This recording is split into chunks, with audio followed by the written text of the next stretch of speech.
example that has been done for you. On this occasion only, the conversation relating to this will be played first. Hi, can I help you?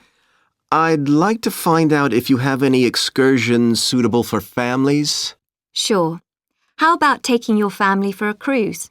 We have a steamship that takes passengers out several times a day. It's over 100 years old. The cruise takes place on a steamship. So steamship has been written in the space. Now we shall begin. You should answer the questions as you listen because you will not hear the recording a second time. Listen carefully and answer questions 1 to 4. Hi, can I help you? I'd like to find out if you have any excursions suitable for families. Sure. How about taking your family for a cruise? We have a steamship that takes passengers out several times a day. It's over 100 years old. That sounds interesting. How long is the trip? About an hour and a half. And don't forget to take pictures of the mountains. They're all around you when you're on the boat and they look fantastic. Okay. And I assume there's a cafe or something on board? Sure. How old are your children? My daughter's 15 and my son's 7. Right. Well, there are various things you can do once you've crossed the lake to make a day of it. One thing that's very popular is a visit to the country farm. You're met off the boat by the farmer and he'll take you to the holding pens where the sheep are kept. Children love feeding them. My son would love that. He really likes animals. Well, there's also a 40-minute trek round the farm on a horse if he wants. Do you think he'd manage it? He hasn't done that before. Sure. It's suitable for complete beginners. Good. And again, visitors are welcome to explore the farm on their own, as long as they take care to close gates and so on. There are some very beautiful gardens along the side of the lake which also belong to the farm. They'll be just at their best now. You could easily spend an hour or 2 there. Okay, well, that all sounds good. And can we get lunch there? You can, and it's very good, though it's not included in the basic cost. You pay when you get there. Right. Before you hear the rest of the conversation, you have some time to look at questions 5 to 10.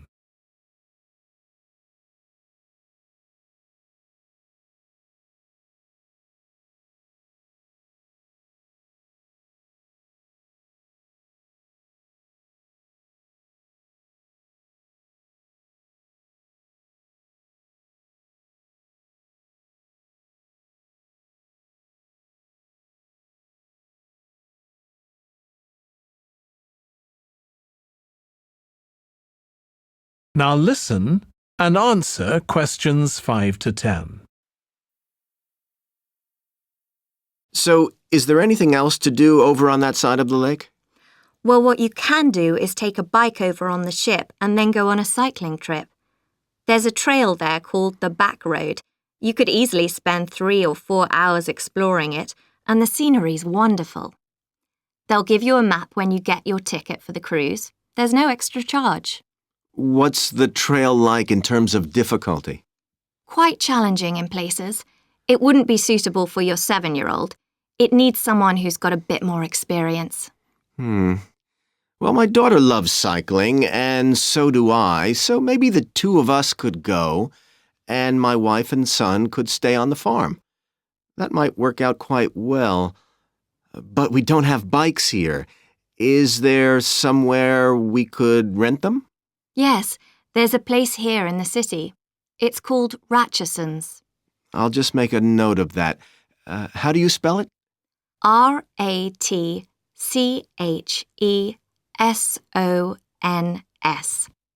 It's just by the cruise ship terminal. Okay. You'd also need to pick up a repair kit for the bike from there to take along with you, and you'd need to take along a snack and some water. It'd be best to get those in the city. Fine. That shouldn't be a problem. And I assume I can rent a helmet from the bike place. Sure, you should definitely get that. It's a great ride, but you want to be well prepared because it's very remote. You won't see any shops round there or anywhere to stay, so you need to get back in time for the last boat. Yeah. So what sort of prices are we looking at here? Let's see. That'd be 1 adult and 1 child for the cruise with farm tour. That's $117, and an adult and a child for the cruise only, so that's $214 altogether. Oh, wait a minute. How old did you say your daughter was? 15. Then I'm afraid it's $267 because she has to pay the adult fare, which is $75, instead of the child fare, which is $22. Sorry about that. That's okay. So how do we find out? That is the end of section 1. You now have half a minute to check your answers.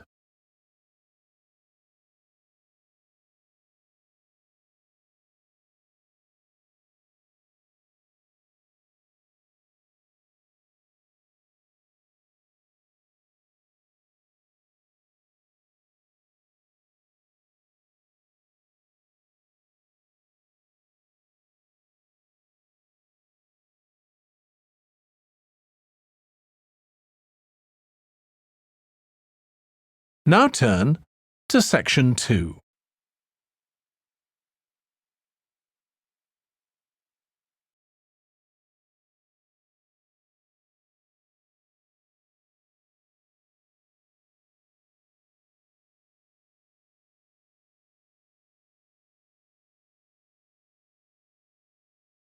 Good morning, everyone.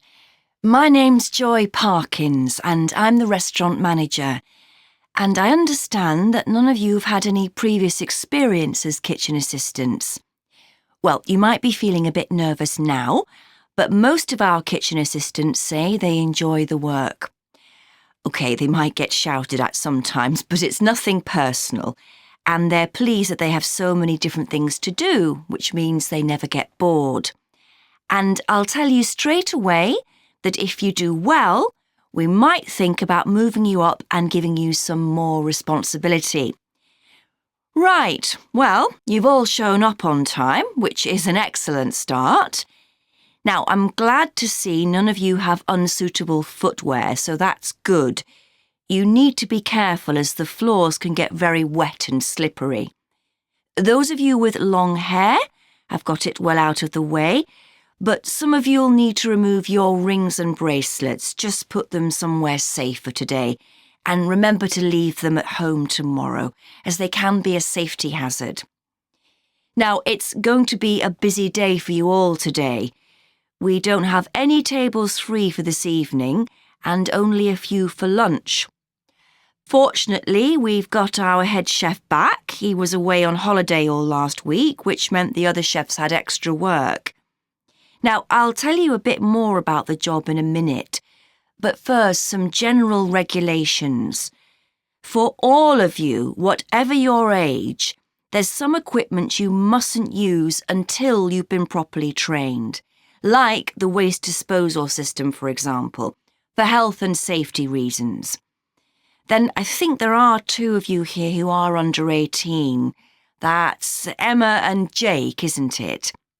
Right. So for you 2, the meat slicer is out of bounds, and of course none of you are allowed to use the electric mixer until you've been shown how it works. Now, you may have heard that this can be a stressful job, and I have to say that can be true.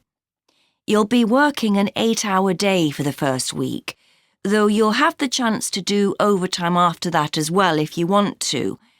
But however long the hours are, you'll get a break in the middle. What you will find is that you're on your feet all day long, lifting and carrying. So, if you're not fit now, you soon will be. You'll find you don't have much chance to take it easy. When someone tells you to do something, you need to do it straight away. But at least we do have a very efficient air conditioning system compared with some kitchens. Before you hear the rest of the talk, you have some time to look at questions 17 to 20.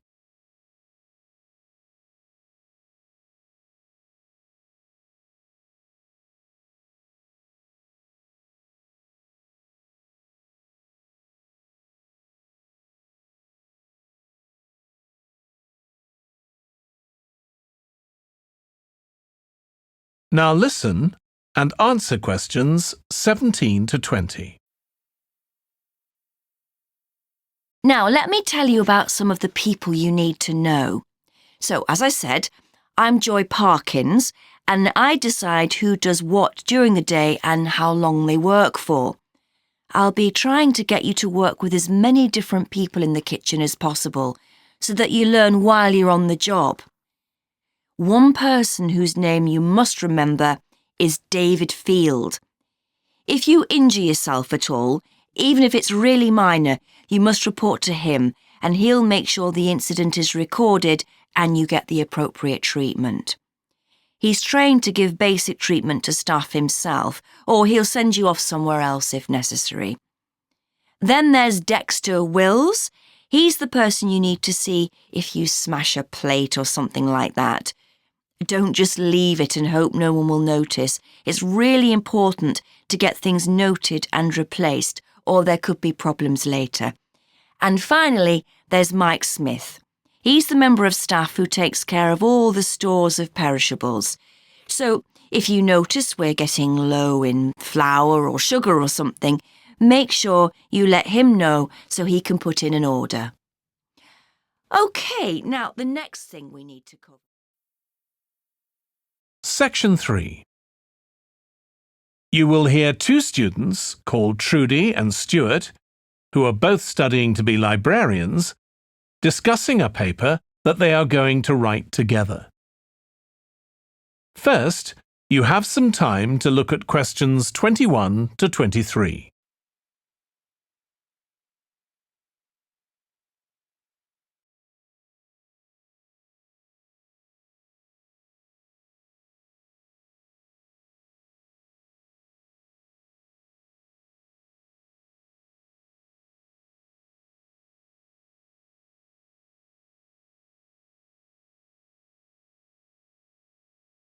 Now listen carefully and answer questions 21 to 23.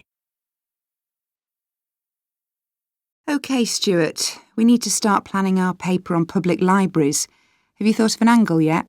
Well, there's so much we could look into. How libraries have changed over the centuries, for instance, or how different countries organise them. What do you think, Trudy?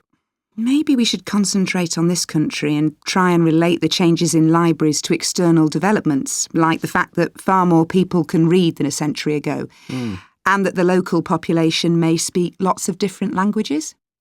We could include something about changes in the source of funding too.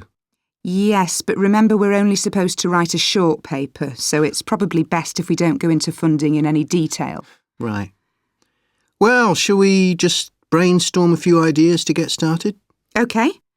We obviously need to look at the impact of new technology, particularly the internet. Now that lots of books have been digitalised, people can access them from their own computers at home. And if everyone did that, libraries would be obsolete. Yes. But the digitalised books that are available online for free are mostly out of copyright, aren't they? And copyright in this country lasts for 70 years after the author dies. So you won't find the latest bestseller or up-to-date information. That's an important point.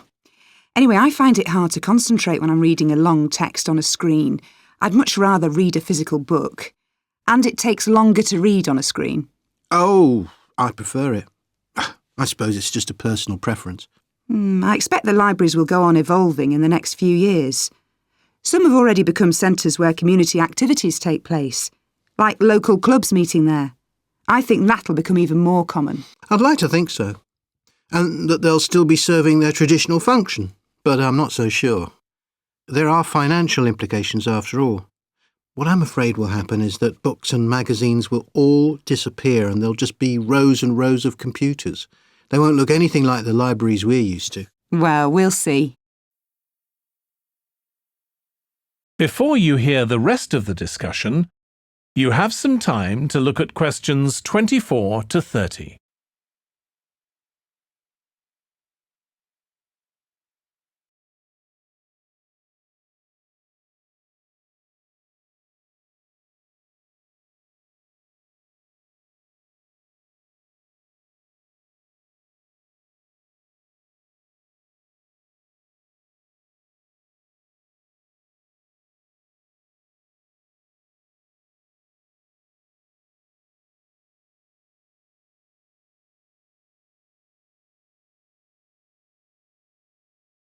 Now listen and answer questions 24 to 30. I've just had an idea. Why don't we make an in-depth study of our local public library as background to our paper? Yes, that'd be interesting, and raise all sorts of issues. Let's make a list of possible things we could ask about, then work out some sort of structure. For instance, we could interview some of the staff and find out whether the library has its own budget or if that's controlled by the local council. And what their policies are. I know they don't allow food, but I'd love to find out what types of noise they ban. There always seems to be a lot of talking, but never music. I don't know if that's a policy or it just happens. I've often wondered. Then there are things like how the library is affected by employment laws. I suppose there are rules about working hours, facilities for staff and so on. Right. Then there are other issues relating to the design of the building and how customers use it. Like, what measures does the library take to ensure their safety? They'd need floor coverings that aren't slippery, and emergency exits, for instance. Oh, and another thing, there's the question of the kind of insurance the library needs to have, in case anyone gets injured. Yes, that's something else to find out. You know something I've often wondered? What's that? Well, you know they've got an archive of local newspapers going back years. Well, next to it, they've got the diary of a well-known politician from the late 19th century. I wonder why it's there. Do you know what his connection was with this area? No idea. Let's add it to our list of things to find out. Oh, I've just thought, you know, people might ask in the library about local organisations like sports clubs. Well, I wonder if they keep a database or whether they just look online. Right. I quite fancy finding out what the differences are between a library that's open to the public and one that's part of a museum, for example. They must be very different. Then something else I'd like to know is...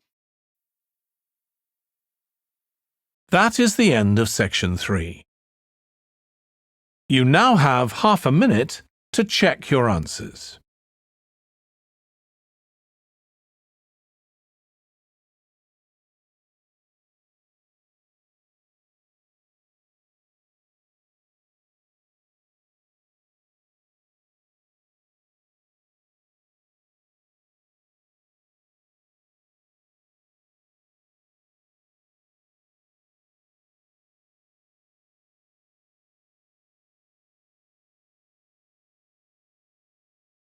Now turn to section 4. Section 4. You will hear part of a lecture for business students about business values. First, you have some time to look at questions 31 to 40.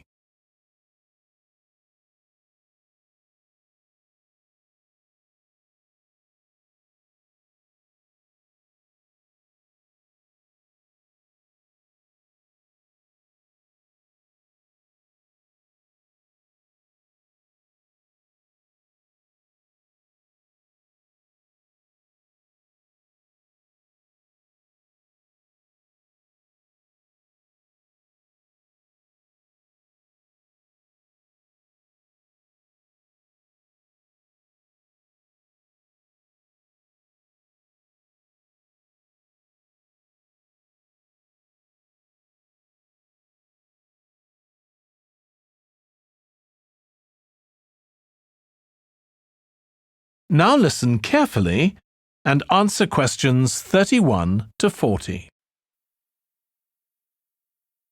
In public discussion of business, we take certain values for granted. Today, I'm going to talk about 4 of them: collaboration, hard work, creativity, and excellence. Most people would say they're all good things. I'm going to suggest that's an oversimple view. The trouble with these values is that they're theoretical concepts, removed from the reality of day-to-day business. Pursue values by all means, but be prepared for what may happen as a result. They can actually cause damage, which is not at all the intention. Business leaders generally try to do the right thing, but all too often the right thing backfires. if those leaders adopt values without understanding and managing the side effects that arise. The values can easily get in the way of what's actually intended. OK, so the first value I'm going to discuss is collaboration. Let me give you an example. On a management training course I once attended, we were put into groups and had to construct a bridge across a stream using building blocks that we were given. The rule was that everyone in the team had to move at least one building block during the construction. This was intended to encourage teamwork. But it was really a job best done by one person. The other teams tried to collaborate on building the structure and descended into confusion, with everyone getting in each other's way. Our team leader solved the challenge brilliantly. She simply asked everyone in the team to move a piece a few centimetres to comply with the rule, and then let the person in the team with an aptitude for puzzles like this build it alone. We finished before any other team. My point is that the task wasn't really suited to team working, so why make it one? Teamwork can also lead to inconsistency, a common cause of poor sales.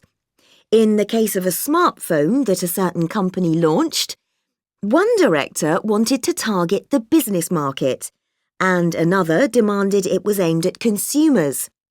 The company wanted both directors to be involved, so gave the product a consumer-friendly name, but marketed it to companies.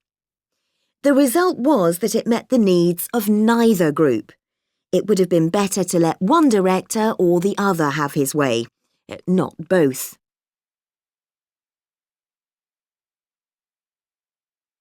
Now, industriousness, or hard work. It's easy to mock people who say they work hard. After all, a hamster running around in a wheel is working hard and getting nowhere. Of course, hard work is valuable, but only when properly targeted. Otherwise, it wastes the resources that companies value most, time and energy, and that's bad for the organisation. There's a management model that groups people according to 4 criteria: clever, hard-working, stupid, and lazy. Here, lazy means having a rational determination not to carry out unnecessary tasks. It doesn't mean trying to avoid work altogether. Most people display 2 of these characteristics, and the most valuable people are those who are both clever and lazy. They possess intellectual clarity and they don't rush into making decisions. They come up with solutions to save the time and energy spent by the stupid and hard-working group. Instead of throwing more man-hours at a problem, the clever and lazy group looks for a more effective solution.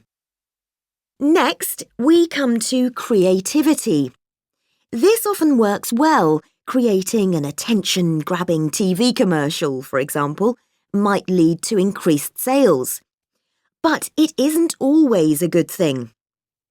Some advertising campaigns are remembered for their creativity without having any effect on sales. This happened a few years ago with the launch of a chocolate bar. Subsequent research showed that plenty of consumers remembered the adverts, but had no idea what was being advertised.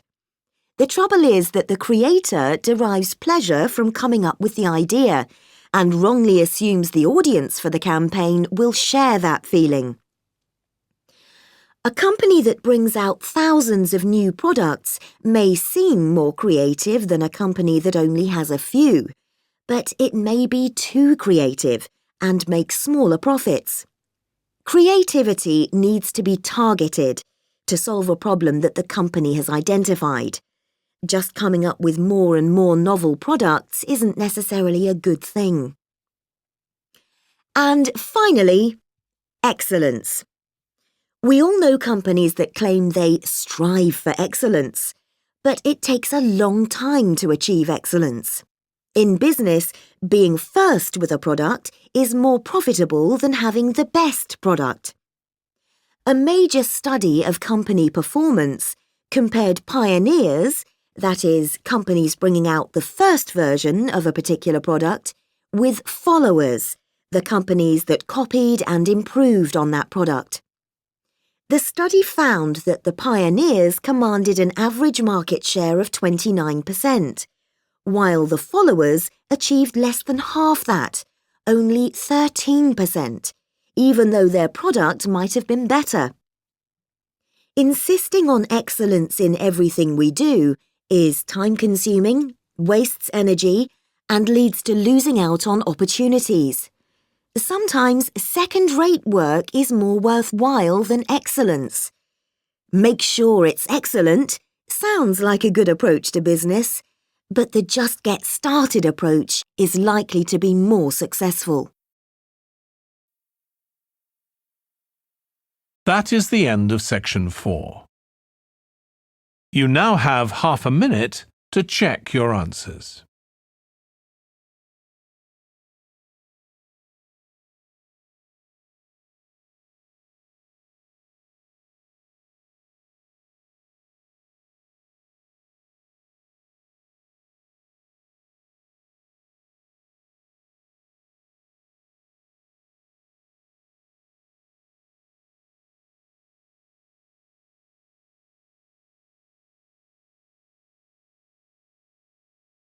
That is the end of the listening test.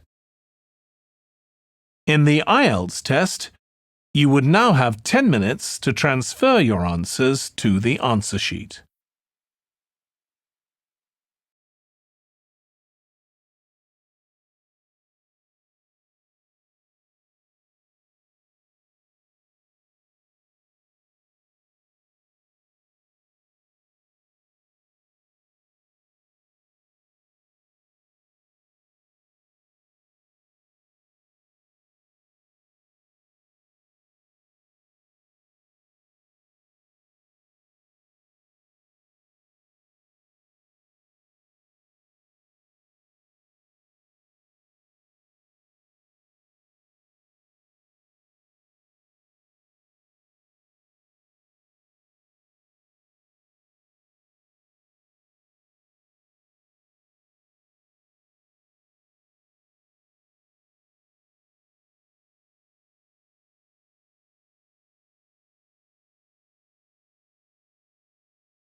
Section 4.